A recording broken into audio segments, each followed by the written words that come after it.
On veut comprendre comment fonctionne l'impact des vents littoraux sur la présence des requins à proximité des côtes.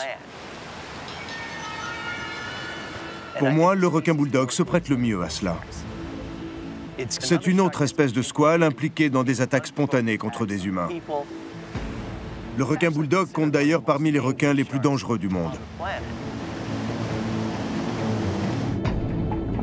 Les requins bulldogs doivent leur nom à leur museau aplati et à leur agressivité notoire.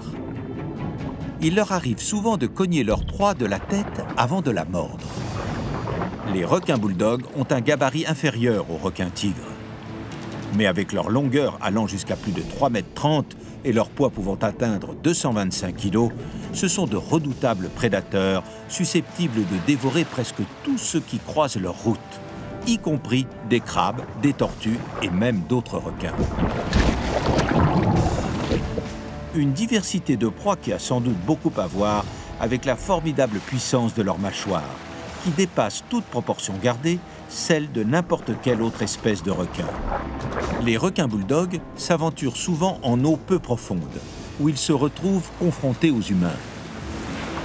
Pour Greg et Joe, les squales seraient attirés vers les rivages par les petits poissons qu'ils chassent et que certaines conditions de vent poussent près des côtes. Dans les eaux troubles de la marina, Greg va devoir mettre sa vie en jeu. Il faut savoir que les requins bulldogs sont des chasseurs hors pair, qu'on retrouve souvent dans des zones où la visibilité est mauvaise, ce qui est justement le cas ici. Les conditions ne sont pas optimales. Comme tu vois, l'eau est opaque. Ouais, Et en plongée, ce sera encore pire. d'accord. Ma visibilité sera très limitée.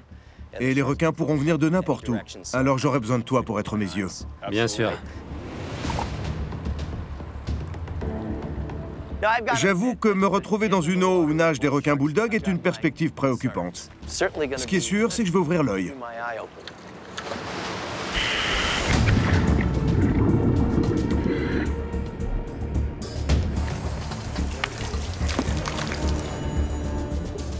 Qu'est-ce que tu vois?